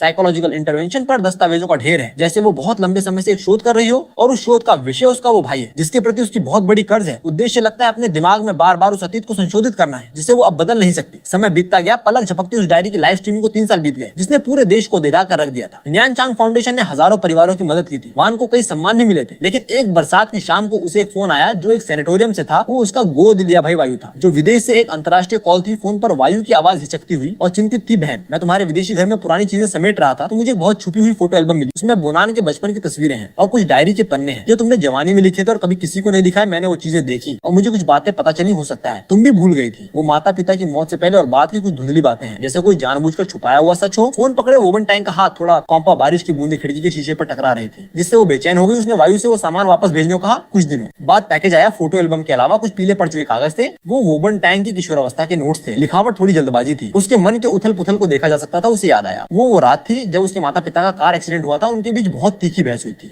ये बहस कंपनी के एक महत्वपूर्ण निर्णय को लेकर थी। पापा जोखिम उठाने पर अड़े थे, मम्मा भी उनका समर्थन कर रही थी, लेकिन जवान वोबन बुरी तरह विरोध कर रही थी। उसने कड़े शब्दों में कहा भी था, अगर तुमने ऐसा किया तो तुम हम सबको बर्बाद कर दोगे। डायरी में उसने अपने माता पिता के अड़ेलपन पर नाराजगी लिखी थी और भविष्य के डर भी अंतिम पंक्ति थी। अगर एक दिन ये परिवार बिखर गया तो ये निश्चित रूप से उनकी गलती होगी। ये शब्द समय के साथ दब गए थे और अब एक जंग लगी। चाबी की तरह वान टैंक याद में एक बंद दरवाजा खोल रहे थे। वो अचानक कुर्सी पर गिर गई, ठंडे पसीने से तर थी। आखिरकार उसे याद आया जिस दिन उसके माता पिता का एक्सीडेंट हुआ था। उससे पहले रात उन्होंने बहस की थी। वो उन्हें विदा तक करने नहीं गई थी और उसके बाद के सभी वर्षों में अपार दुख और अपराध बोध ने उसे इस अप्रिय स्मृति को चुनिंदा रूप से भुला दिया था। उसे केवल ये याद था कि उसके माता पिता उसके साथ कितने अच्छे थे और वो कितनी असहाय थी। पता चला कि जब नियान बीमारी के दर्द को सह रहा था तो मैं भी अपने जीवन में एक और अपराध बोध ले जा रही थी अपने माता पिता की मौत के लिए। मैंने हमेशा सोचा कि नियान का जाना मेरी बेकार होने की सजा थी। मैंने कभी नहीं सोचा था कि शायद ये उस कठोर शब्द का भी परिणाम था जो मैंने उस समय कहा था। एक प्रकार का प्रतिशोध अपराध बोध की ये परत चढ़ी भावना ने उसे लगभग कुचल कर रख दिया। वो 2 पूरे दिनों तक स्टडी में बंद रही। बाहर निकलकर उसने अपने असिस्टेंट लिन से कहा, लिन ही, मैं नियान और चांगशेंग और पापा और मम्मी को श्रद्धांजलि देने जा रही हूँ। कब्रिस्तान में जहाँ नियान और चांगशेंग एक साथ दफन है वो बिल्कुल पापा और मम्मी की कब्र के बगल में है। ये उसने बाद में व्यवस्था की थी। तस्वीर में वो जवान लड़का अब भी इतना दमकता हुआ मुस्कुरा रहा है। चांगशेंग आज्ञाकारी रूप से उसके पैरों में बैठा है। वान टैंग ने एक काला ट्रेंच कोट पहना है। वो हल्की बारिश में बिना छाता लिए खड़ी है। काफी देर तक समाधि के पत्थर पर तस्वीर देखती रहती है, फिर धीरे से घुटने टेक देती है। वो नहीं रो रही है, बस अपनी उंगलियों से तस्वीर पर लगे पानी के छोटे छोटे कतरे पहुंच रही है। नियान लगता है बहन को अब कुछ समझ आ गया है। मैं हमेशा सोचती थी कि मैं काफी अच्छी नहीं थी इसलिए तुम्हें खो दिया। अब सोचती हूँ तो शायद पहले से ही हमारे परिवार का भाग्य एक मुश्किल रास्ते पर धकेल दिया गया था। पापा को जोखिम लेना था, मम्मा ने उनका समर्थन किया। मैं उस समय बहुत जिद्दी थी और तुम्हारी दुर्भाग्यपूर्ण बीमारी ये सब मिलकर वही बना जो बाद में हुआ। बहन ने गलती की, उस छोटी सी उम्र में बकवास कहकर गलती की। उन बात के वर्षों में सिर्फ खुद को साबित करने के बारे में सोचकर गलती की कि तुम नाटक कर रहे हो और सच्चाई जानने के बाद सिर्फ खुद को यातना देना जानती थी। लगभग तुम्हारी आखिरी इच्छा भूल गई थी। तुमने कहा था कि तुम चाहते थे कि मैं हमेशा खुश रहूं। पहले बहन को लगता था ये बिल्कुल असंभव है, तुम्हारे बिना मेरी खुशी कहाँ। ये कहते हुए वो रुक गई। बारिश उसके बालों से बह रही थी और आंसुओं के साथ मिल रही थी जिन्हें वो अंत में नहीं रोक सकी। लेकिन अब बहन कोशिश करना चाहती है। करके दिखाऊंगी। मैं तुम्हारे लिए नियान चांगेन की देखभाल करती रहूंगी, तुम्हारे जैसे और बच्चों की मदद करूंगी। मैं अपनी पूरी कोशिश करूंगी कि कंपनी एक ऐसी जगह बने जो और लोगों की मदद कर सके। मैं अपने अब के जीवन को सच में स्वीकार करने की कोशिश करूंगी जिसमें वायु भी शामिल है। उस बच्चे ने भी मुश्किलें देखी हैं। नियान हो सकता है बहन कभी खुद को पूरी तरह माफ न कर पाए, लेकिन बहन तुमसे वादा करती है कि वो फिर से अतीत में नहीं दबेगी। मैं तुम्हारी यादों को संजोकर अच्छी तरह और गंभीरता से जीऊंगी। शायद यही वो चीज है जो तुम देखना चाहते हो ना। वो झुकी और धीरे से अपना माथा ठंडी कब्र के पत्थर पर टिका दिया, जैसे वो जीवन और मृत्यु के पार से आने वाले जवाब को महसूस कर सकती। बारिश धीरे धीरे रुक गई। धूप की एक कमजोर किरण बादलों के बीच से छनकर कब्रिस्तान को रोशन करने लगी। उसने भी रखे सफेद गुलदाउदी के गुलदस्ते को रोशन किया। पंखुड़ियों पर बारिश की बूंदें चमक रही थी। वोबन टैंग उठी, अपने भाई की तस्वीर को आखिरी बार देखा और वापस जाने लगी। उसके कदम उतने भारी नहीं थे जितने आते समय थे, हालांकि अब भी धीमे थे, लेकिन एक अधिक दृढ़ भाव था। कब्रिस्तान के बगल के देवदार के जंगल से हवा गुजर रही थी, धीरे से सरसराती हुई, जैसे कोई आ हो या राहत की फुसफुसाहट। लगता है कहानी यहाँ तक आकर खत्म हो सकती है। माफी और मुक्ति के बारे में इतने सारे घावों को लेकर आगे बढ़ने के बारे में वान टैंग का जीवन आखिरकार सबसे दर्दनाक और दुखद पन्ने को पार कर चुका है और अगला अध्याय लिखना शुरू कर रहा है। उस अध्याय में निश्चित रूप से गहरी लालसा होगी, लेकिन शायद धीरे धीरे अपनी तरह की एक शांति की चमक भी झलकने लगेगी। वान टैंग की जीवन शैली चुपके से बदल गई है। वो अब भी व्यस्त है, लेकिन वो लगभग उन्मत्त व्यस्तता नहीं है। जैसे आत्मदंड के अर्थ में उसने नियमित रूप से मनोवैज्ञानिक के पास जाना शुरू कर दिया है ताकि अपने माता पिता की मृत्यु और उससे उत्पन्न बोनेन की अति सुरक्षा और बाद के अपराध बोध के प्रति अपने मन की जटिल भावनाओं का सामना कर सके। ये प्रक्रिया आसान नहीं है, अक्सर अनिद्रा और मूड स्विंग्स के साथ होती है, लेकिन वो डटी रही। वायु के साथ उसका रिश्ता भी एक नए चरण में प्रवेश कर गया था। रिश्ते का टेस्ट और डायरी के अंश प्राप्त करने के बाद उसने पहली बार पहल करके गोयू को एक लंबी ट्रांसोशनिक कॉल की। उसने अतीत अतीत के संघर्षों के बारे में ज्यादा स्पष्टीकरण नहीं दिया, बस उसके प्रति ईमानदारी से आभार व्यक्त किया कि उसने उसे अपने उन कोनों को दिखाया जो वो भूल गई थी। उसने गोयू से कहा कि वो उस दूरी और असुरक्षा को समझती है जो वो महसूस कर सकता है, और स्पष्ट रूप से घोषित किया कि रक्त संबंध की परवाह किए बिना अब वो परिवार है। उसने उम्मीद जताई कि भविष्य में वो उसके साथ अधिक ईमानदार संबंध स्थापित कर सकेंगी। नियान चांगेन फाउंडेशन उसके निरंतर निवेश और पेशेवर प्रबंधन के तहत लगातार विस्तार कर रहा था। वो अब सिर्फ आर्थिक मदद तक ही सीमित नहीं था, बल्कि लाभार्थियों को मनोवैज्ञानिक सहायता और पैलिएटिव केयर सेवाएं प्रदान करने के लिए पेशेवर मेडिकल सोशल वर्कर्स की एक टीम बनाने लगा था। फाउंडेशन के वार्षिक समारोह में एक युवा लड़की जिसे बचाया गया था, उसने वान टैंग का हाथ पकड़ लिया। वो लड़की आंसुओं से भरी थी। मैडम, आप और बोनियान की वजह से मुझे दूसरा जीवन मिला। उस पल वान टैंग के दिल में केवल राहत ही नहीं बल्कि एक अजीब सी शांति उमड़ी, जैसे नियान नियान का जीवन किसी और रूप में जारी था। वो अब भी समाधि स्थल पर जाती थी, लेकिन अब हमेशा दुख में डूबी नहीं रहती थी। कभी वो गुलाब के फूलों का गुलदस्ता ले जाती जो नियान नियान को पसंद थे, अभी बस चुपचाप थोड़ी देर बैठकर उसे फंड की ताजा स्थिति के बारे में बताती या कंपनी में सामने आए समस्याओं के बारे में शिकायत करती, जैसे उसका भाई अभी भी उसके पास हो। एक बार चांग शेंग की छोटी सी समाधि के सामने उसने एक नया खिलौना रख दिया और कहा, चांग शेंग अच्छे से देखभाल करना। समय बीतता गया। एक बिजनेस फोरम के समापन के 2 साल बाद वान टैंग होटल के लॉबी में अप्रत्याशित रूप से एक जाने माने व्यक्ति से मिली। वो पहला पत्रकार लिंक था जिसने उस दिन डायरी खोजी थी और लाइव स्ट्रीमिंग पेश की थी। अब वो उद्योग में अत्यधिक प्रतिष्ठित मीडिया प्रोफेशनल था जिसकी कनपटी पर कुछ सफेद बाल थे। रिपोर्टर लिंक मुस्कुराते हुए पास आया और उसकी आंखों में बमुश्किल ध्यान देने योग्य खोज का निशान था। मैडम, वो बहुत दिनों बाद मिले। वोबन टैंग ने शांत स्वर में हाथ मिलाया। रिपोर्टर लिंक, कैसे हैं आप दोनों? होटल के कैफे में बैठ गए। अभिवादन के बाद रिपोर्टर लिंक ने थोड़ा संकोच किया, फिर भी बोल उठा, मैडम, वो इन वर्षों में आप ठीक है? वान टैंग धीरे से अपने कप में कॉफी चलाते हुए खिड़की के बाहर संपन्न शहर के दृश्य को देखते हुए धीरे से बोली, नो अच्छा कह सकती हूँ। नो बुरा, मैंने खुद के साथ समझौता करना सीख लिया, अतीत के साथ सह अस्तित्व में रहना सीख लिया है। मुझे लगता है इसे ही बढ़ना कहते हैं, लेकिन मेरी कीमत बहुत अधिक थी। उस डायरी ने बहुत से लोगों को बदल दिया, जिसमें मैं भी शामिल हूँ। इसने मुझे जीवन की नाजुकता और परिवार के बंधनों के भार को अधिक गहराई से समझाया। मैं हमेशा एक मौका ढूंढना चाहता था आपको औपचारिक रूप से धन्यवाद देने का और साथ ही माफी मांगने का, उस तरह से सच्चाई उजागर करने का शुक्रिया अदा करने वाली। तो मुझे होना चाहिए। आप मेरे लिए न्यान न्यान की आखिरी आवाज लेकर आए। हालांकि प्रक्रिया दर्दनाक थी, लेकिन उस डायरी के बिना शायद मैं हमेशा अपने बुने हुए झूठ में जीती रहती। ये सच में उसके साथ अन्याय होता। थोड़ी देर के सन्नाटे के बाद रिपोर्टर लिन ने ऐसा लगा जैसे कोई फैसला ले लिया हो। उसने अपने ब्रीफकेस से एक हल्का पीला क्राफ्ट पेपर का लिफाफा निकाला और वान टैंग की तरफ खिसका दिया। वोबन थोड़ा असमंजस में थी। ये क्या है? ये डायरी के साथ ही था जब मैंने उस समय बोनियन के सामान व्यवस्थित किए थे। उस समय मुझे लगा ये उचित समय नहीं है, इसलिए मैंने इसे अपने पास रख लिया। अब मुझे लगता है कि इसे आपको सौंपने का समय आ गया है। वोबन का दिल धड़क उठा। उसने गहरी सांस ली और सावधानी से लिफाफा खोला। अंदर कोई पत्र नहीं था, बल्कि एक थोड़ी फीकी रंगीन ड्राइंग थी जो जाहिर तौर पर किसी नोटबुक से फाड़ी गई थी, क्योंकि उसके किनारे आसमान थे। तस्वीर में रंगीन पेंसिलों से सावधानी पूर्वक बनाया गया एक दृश्य था। आसमान नीला था, सूरज तेज चमक रहा था, घास हरी और घनी थी। एक लड़की जिसके बाल जुड़े थे और चमकती मुस्कान थी, जो स्पष्ट रूप से युवा वोबन थी। उसके एक हाथ में एक छोटा बच्चा बोनियन था और दूसरे हाथ में एक बेज रंग का छोटा कुत्ता चांग शेंग था। उनके पीछे पापा और मम्मी मुस्कुराते हुए खड़े थे। ड्राइंग के ऊपरी बाएं कोने में टेढ़े अक्षरों में लिखा था, मेरा परिवार, लेखक बोनियन, शुभकामना। मुझे उम्मीद है कि मेरी बहन हमेशा खुश रहे। ड्राइंग के पीछे और भी छोटे और अधिक लापरवाह अक्षरों में एक पंक्ति थी जिसे बोनियन ने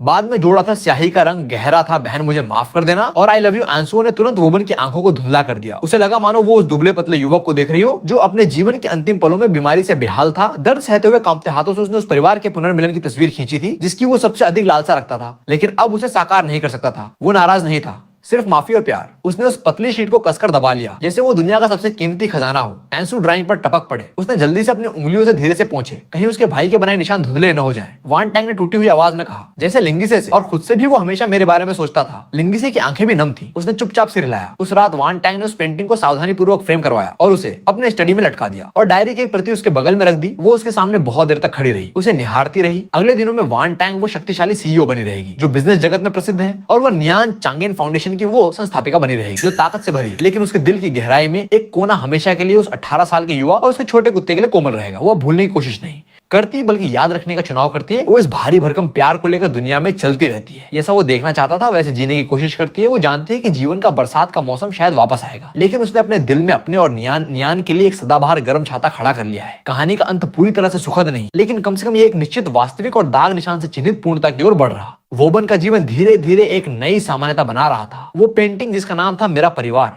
उसके दिल के सबसे गहरे कोने में सबसे ठंडे हिस्से को रोशन करने वाली एक छोटी सी किरण की तरह थी। उसने दुख को तो नहीं मिटाया, लेकिन चमत्कारिक रूप से उस तीव्र अपराधबोध के एक हिस्से को दूर कर दिया। उसे एहसास हुआ कि नियान ने उसे न केवल दर्द और पछतावा दिया था, बल्कि इतना शुद्ध प्यार और आशीर्वाद भी दिया था। इस पहचान ने उसे सच में आगे बढ़ने की ताकत दी। उसने केवल काम ही नहीं बल्कि अपने जीवन के अधिक सक्रिय रूप से योजना बनाना शुरू कर दिया। उसने अपनी जवानी की पसंदीदा ऑयल पेंटिंग फिर से शुरू कर दी। उसने वीकेंड पर एक शौक क्लास में दाखिला लिया। पेंटिंग स्टूडियो से तारपीन की गंध आती थी और ब्रश को कैनवास पर लगाने की अनुभूति ने उसे एक लंबे समय से भूली हुई शांति दी और परिदृश्य बनाती थी, स्थिर जीवन बनाती थी। लेकिन उसने कभी इंसानों को बनाने की कोशिश नहीं की, खासकर अपने परिवार को। वो पेंटिंग न्यान की अनोखी थी, वो उसे खराब नहीं करना चाहती थी। वायु के साथ उसका रिश्ता भी अधिक स्वाभाविक हो गया था। कॉलेज से स्नातक होने के बाद वायु ने देश वापस आकर विकास करने का फैसला किया। वो ग्रुप में नहीं आया बल्कि अपनी क्षमता के दम पर एक टेक पब्लिशिंग कंपनी में शामिल हो गया। वोबन टैंग ने उसके फैसले का सम्मान किया। केवल जब वो करियर के उलझनों में होता तो वो एक अनुभवी व्यक्ति के रूप में उसे सलाह देती थी, आदेश नहीं। कभी कभी वो एक साथ खाना खाते और काम और जीवन के बारे में बात करते, जैसे एक सामंजस्यपूर्ण संबंध वाले भाई बहन। एक बार वायु अपनी प्रेमिका को उससे मिलवाने लाया। वो लड़की थोड़ी घबराई हुई थी। वान टैंग ने दयालुता से मुस्कुराते हुए उसे एक लाल लिफाफा थमाया और कहा, अच्छे से रहना, एक दूसरे को समझना। उस पर उसे लगा जैसे अगर नियान अभी भी होता तो बड़ी बहन के नाते वो भी। शायद ऐसे ही दृश्यों का अनुभव करती नियान चांगसेन फाउंडेशन का प्रभाव दिन पर दिन बढ़ता गया। उन्होंने देश के प्रमुख चिकित्सा अनुसंधान संस्थानों के साथ सहयोग करना शुरू कर दिया। लिवर कैंसर का जल्द पता लगाने और लक्षित दवाओं के अनुसंधान के लिए वित्त पोषण किया। वोबन टैंग अब केवल एक निवेशक नहीं थी बल्कि व्यक्तिगत रूप से कुछ प्रोजेक्ट चर्चाओं में भाग लेती थी और मरीजों के परिवार के दृष्टिकोण से सलाह देती थी। एक प्रोजेक्ट मूल्यांकन बैठक में एक युवा शोधकर्ता ने उत्साहपूर्वक एक नई डिटेक्शन तकनीक पर रिपोर्ट दी। इस तकनीक से शुरुआती लिवर कैंसर का पता लगाने की दर 30% तक बढ़ने की क्षमता। यह सुनकर वान टैंग की आंखें नम हो गईं। उसे याद आया नियान को बहुत देर से डायग्नोज हुआ था। उसने अपनी हथेली को जोर से दबाकर भावनाओं के उथल पुथल को दबाया और दृढ़ता से इस तरह के शोध का समर्थन करने का फैसला किया। समय शांति से बीतता रहा। एक शरद ऋतु की दोपहर तक जब वान टैंग को सैनिटोरियम से एक फोन आया, ये वायु के बारे में नहीं था बल्कि सियांग के बारे में था। मैडम सियांग बीमार पड़ गई थी। ये माइल्डिया का नतीजा था और उनकी हालत बहुत अच्छी नहीं थी। वो आपसे मिलना चाहती थी। वान टैंग ने तुरंत अपनी सारी प्रतिबद्धताएं रद्द कर दी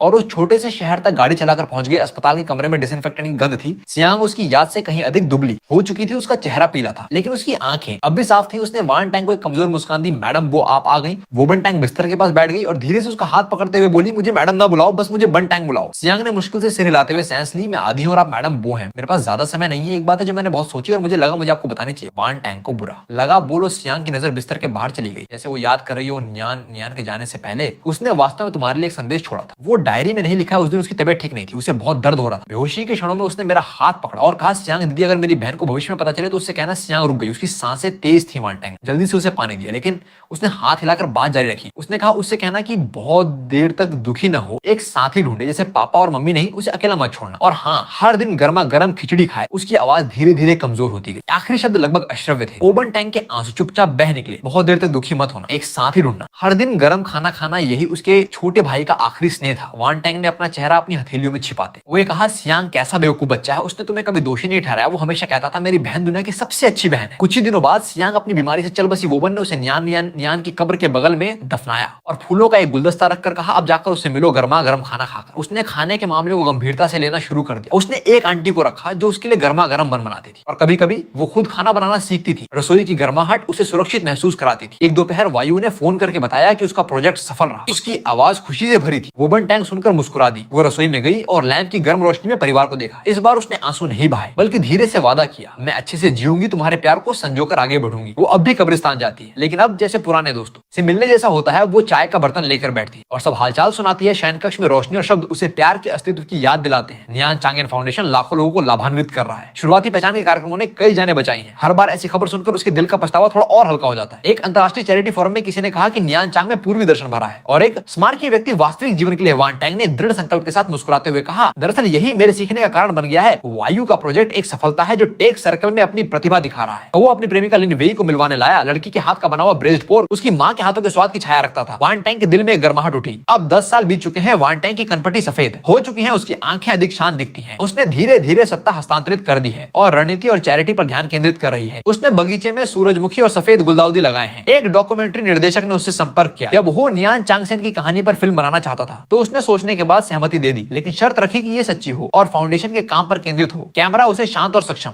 दिखाता है। जब वो फाउंडेशन के बारे में बात करती है तो उसकी आंखें चमकती हैं। आप उस छाया से कैसे बाहर आईं? ये बाहर आना नहीं, ये सीखना है कि इसे अपने साथ कैसे रखना है। जिन लोगों से हम प्यार करते हैं वो हमारा हिस्सा बन जाते हैं। नियान चांगसेन लालसा के साथ जीवन की अधिक संभावनाएं पैदा कर रहा है। डॉक्यूमेंट्री ने एक चुपचाप प्रतिक्रिया पैदा की। उसकी कहानी टूटने के बाद पुनर्निर्माण के लिए एक मॉडल बन गई। वायु की शादी, वो मंच पर नवविवाहितों को देखती है और नियान के लिए आरक्षित काम के बारे में सपना देखती है। कुछ लोग भले ही उपस्थित न हो सके लेकिन हमारे लिए जरूर खुश होंगे। बहन तुम्हें खुश रहना है। वोबन टैंग दादी बन गई। अपनी पोती नियान को गोद में लिए छोटी बच्ची की की आंखें याद में नियान नियान से मिलती हैं। वो घुमक्कड़ को धक्का देकर सूरजमुखी के बीच टहलाती है। देखो ये दादा और चांग शेंग हैं, तुमसे बहुत प्यार करते हैं। जब नियानिन 3 साल की हुई तो उसने साफ साफ दादी कहा। उसके दिल में एक कमजोर सी आवाज तैर गई। उसने उसके साथ समय बिताते हुए परियों की कहानियां सुनाना शुरू किया, लेकिन उसने कभी उस भारी नाम का उल्लेख नहीं किया। उद्योग में एक रोल मॉडल बन गई। नियान चांग शेंग को याद करते हुए अंधेरी रात की शक्ल जानकर वो पीछे हट गई। बगीचे की देखभाल करती, फूलों को खिलते और मुरझाते देखती। नियानिन ने सबसे चमकीले तारे की तरफ इशारा किया। दादी, दिल चमक रहा है। वोबन टैंग ने धीरे से कहा, शायद दादा हमें देख रहे हैं। 70वां जन्मदिन। वायु ने एक हैंडमेड फोटो एल्बम भेंट किया। पहले पन्ने पर लिखा था मेरी पारिवारिक आध्यात्मिक फिल्म नियानिन ने लिखा, परदादा और परदादी दादा चांगेन, और हम आखिरी पन्ने खाली थे। फिर उसे उन्हें भरने के लिए ले गई। आगे के दिन हम साथ मिलकर भरेंगे। वान टैंग ने धीरे से अपनी उंगलियों से तस्वीर को सहलाया। उसकी आंखें नम थीं, लेकिन उसके होठों